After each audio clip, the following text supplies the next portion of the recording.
Over the last couple months, there have been a suspiciously high amount of ads for Lakai on social media and like all over the web. I'm getting them all the time and I never used to see them, so that prompted me to do a little snooping about what's going on with Lakai. There's been some crazy controversy with them lately, corporations buying them, people getting fired, just general drama that goes beyond the skate bubble. It's kind of like watching a car crash happen in slow motion in front of you. It's crazy. For those of you who don't know what Lakai is, I'll give a little brief overview of their history. Lakai was started in 1999 by Rick Howard and Mike Carroll. They're the founders of the iconic Girl and Chocolate skateboards companies. I'm sure you've seen them. Probably two of the most influential skaters of all time. They said they wanted a shoe company that was really understood and supported skateboarding, kind of like for skaters, by skaters, kind of a core brand. By 2000, Lakai had released its first line of shoes with 5 different models. But by 2006, the team had grown to 20 riders, which is huge. Some big name former riders for the team were like Tony Hawk, Eric Costin, Riley Hawk, Mike Mo Capaldi, Mark Johnson, Alex Olson, Lucas Puig, the Shorts King. I could go on, but I won't. So from like 2000 to 2007, Lakai released several tour videos and just built up tons of hype. They were teasing their first full-length video, Fully Flared, which is probably the most anticipated skate video of all time. Lakai had been running ads for the video saying coming soon since as early as 2004. So when it released in 2007, it kind of marked like, it was almost an end of era for skate videos. It was like the pinnacle of skating, the pinnacle of like crazy tricks getting done. Definitely the highest point in Lakai popularity. They had all the coolest riders doing all the best tricks. But after Fully Flared released from 2008 to 2011, Lakai started losing team riders to the bigger names in the shoe industry like DC, Nike, Adidas, Converse, and Vans. And then in 2015, they lost their brand manager and their main designer and started to become less and less popular. But in 2017, Lakai was acquired by Huff, which was another core skate shoe brand. You know them for their weed socks. I'm sure you've seen them everywhere. We'll put them right here. They got the triangle logo. With that acquisition, they were helped along by a venture capital firm called Altamont Capital, which is kind of the first signs of losing that core viability is venture capital firms. So later in 2017, Lakai and Huff get sold to TSI Holdings, which is a Japanese private equity company for $63 million.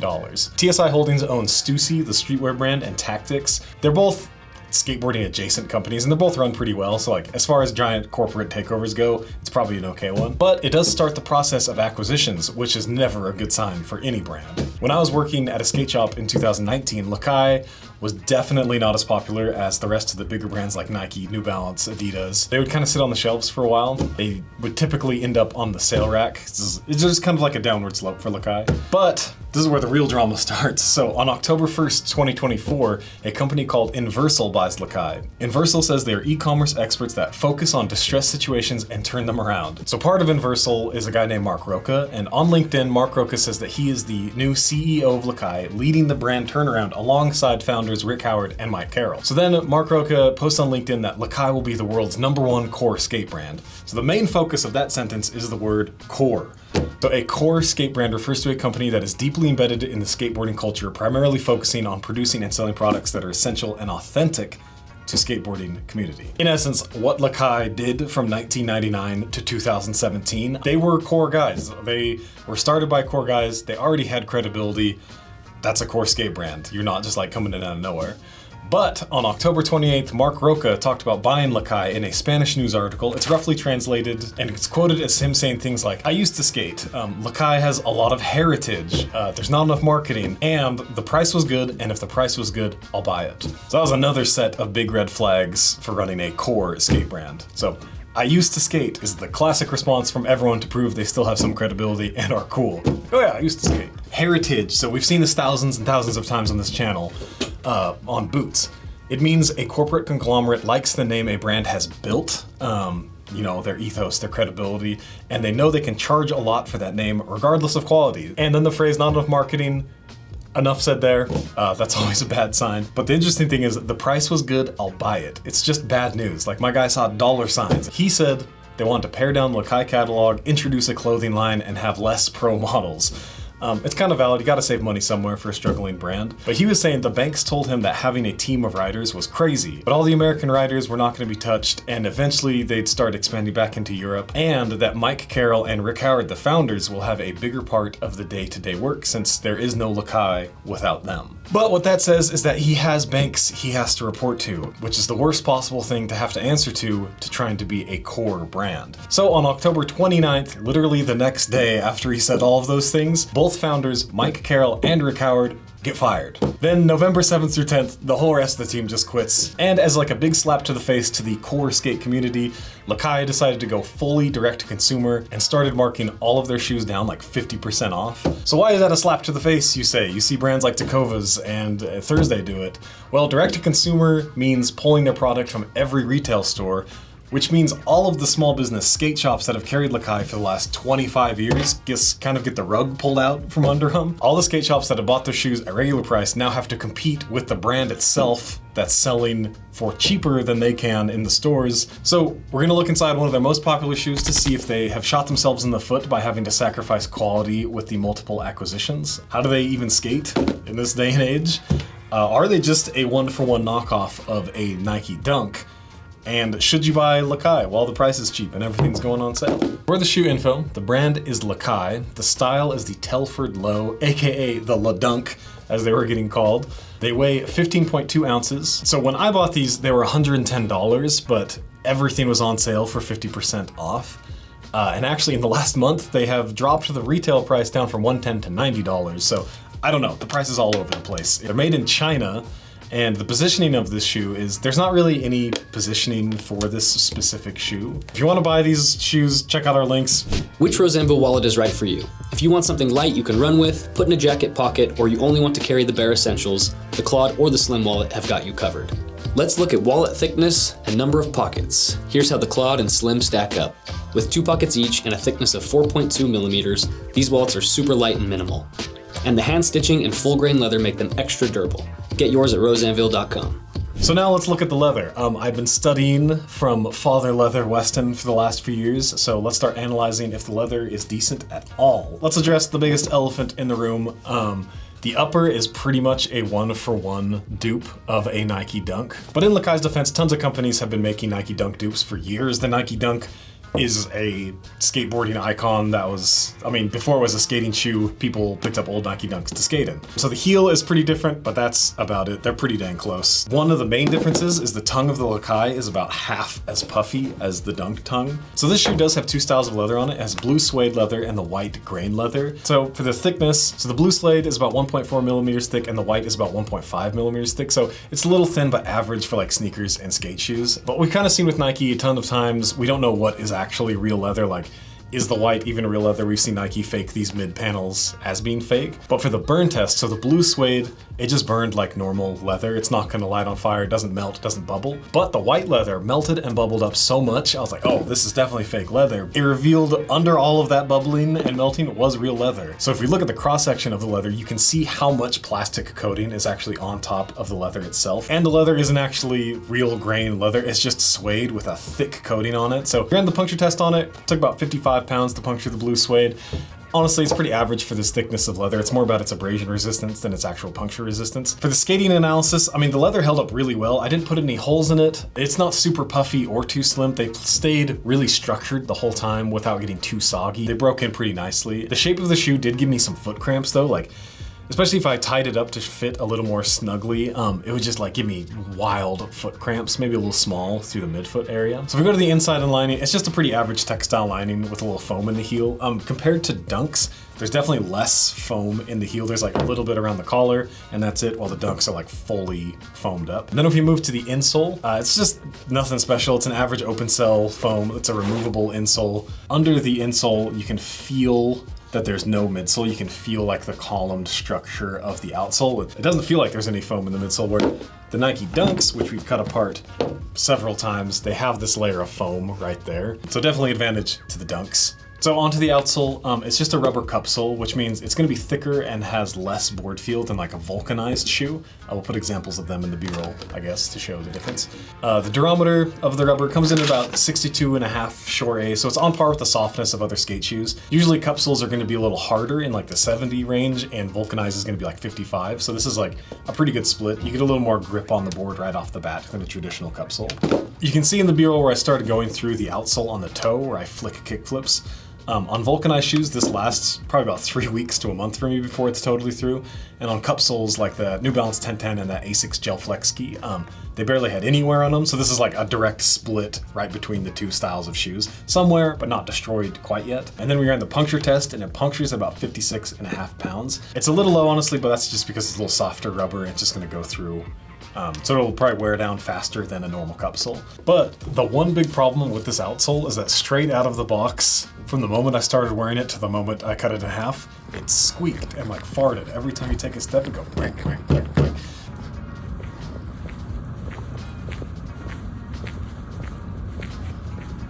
Which is super annoying. I mean, it's like if you're just wearing these to chillin' and walking and they're just squeaking all the time, every single step you take on every single surface you're on, it sucks. So that's the one big downside of this outsole. And it really got on my nerves, so I don't know, that was a big problem for me. So for the skate analysis of the midsole, outsole, insole, surprisingly, these feel pretty good. It's like a perfect blend. It's like a beefed up Volk shoe or a slimmed down cupsole shoe. So the pros are you're gonna get a lot more board feel than traditional cupsoles, and they're gonna be a lot more durable than traditional Volks. But the cons are there's definitely a lot less padding and cushioning for my old rickety feet. Like drops definitely hurt more, you can definitely feel everything a little more. I think it's way better for me personally than a traditional dunk, which I don't really like. Like the traditional dunk, it's a cupsole, you have the redundant extra stitch on the cupsole, so it's definitely gonna be better than this one in the long run, but I liked the feel of the La Dunk more than the actual dunk. So let's get this cut in half. Every company can hide everything on the inside. That's where, you know, Rose Anvil excels, is we can actually show you what all the companies are hiding. See if there's any surprises in here. So let's get it chopped.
So we got it cut in half. Make sure, you know, like, subscribe, comment, whatever. That's the only way we can afford to cut like 2 to 3 shoes a week to show you what's inside, what you're spending your hard-earned money on. Helps us out a bunch, so make sure you do that. So now, let's see what is inside.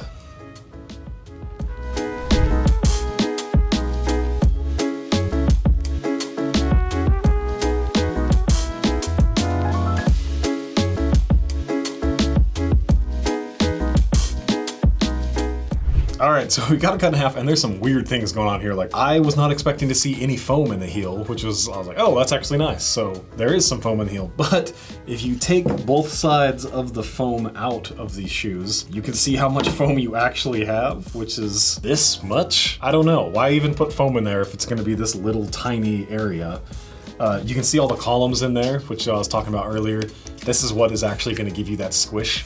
So you're gonna wear it down and you're gonna feel these a little more, but it honestly doesn't matter too much in a skate shoe because you have the insole on top of it. It's gonna wear out before you really feel these. And you can see there's no foam under the toes at all. It's just like a vulcanized shoe. Comparing it to the Dunk, I mean, they look pretty dang similar, but the Dunk actually has foam under the heel. The toes are about the same. Everything's about the same. The Dunk is just obviously nicer than this one. You have about, 6 millimeters total between you and the ground here. One weird thing you can't see from the outside is the toe is actually backed with canvas. It keeps the suede, this terrible fake grain leather suede, from stretching too much. It keeps keeping it structured. But other than that, I don't know. There's not much to the shoe. So as an objective material analysis, is the shoe quality hurting? Is the shoe quality what put them out of business? Have they been gutted for profits? For a $90 shoe, if that's what they're selling them for now, it's not bad. It's probably on par for the cost. It's not great. It's a little pricey.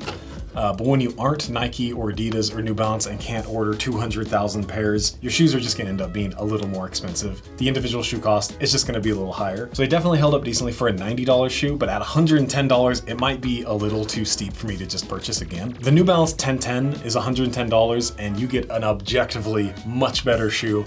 A lot more tech, a lot more components, true double layers on everything. So for the skate analysis of the shoes, they held up a lot better than I thought they were going to. Like, I literally thought these were just gonna fall apart in like 2 days. They're not bad to skate in at all. I was not disappointed in these at all. It's like a Nike Dunk if you took out all of the padding, like all of the padding from the bottom, all of the padding from the top. It's like a vulcanized Dunk. I don't know, that's the best way that I can explain it. So, should you buy this shoe while it's on the cheap and it's going through all this rigmarole? No. If you buy from Lakai right now, you are supporting the non-skating, soul-sucking, money-grubbing banks. All these people care about is the profits, and they've gutted everything that makes a skate brand authentic. The team's gone.